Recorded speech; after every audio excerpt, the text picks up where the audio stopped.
अस्सलाम वालेकुम नाज़रीन, यहाँ पर आपको एक ब्रेकिंग न्यूज़ से आगाह करते चले हैं। जनूबी कोरिया में अपनी साबका दोस्त को चाकू से ज़ख्मी करने वाला नौजवान गिरफ्तार। इससे पहले अगर आप हमारे चैनल पर न्यू हैं या पहली बार विज़िट कर रहे हैं तो चैनल सब्सक्राइब करें, साथ दिए गए बेल आइकन को क्लिक करें, शेयर करें, कमेंट करें ताकि हर नई आने वाली वीडियो आप तक बआसानी पहुँचती रहे।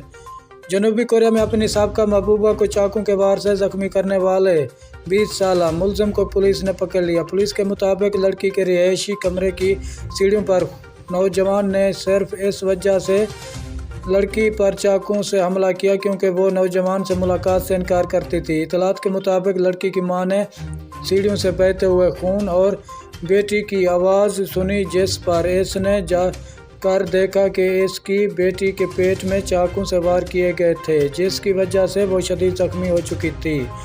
पुलिस के मुताबिक इतलात मिलने के 1 घंटे बाद ही मुलज़िम नौजवान को गिरफ्तार कर लिया गया। पुलिस तफ्तीश में मुलज़िम ने कहा कि लड़की ने इससे बदतज़ीमी की, जिस पर वो गुस्से में आ गया और इससे ये हरकत सरजद हो गई।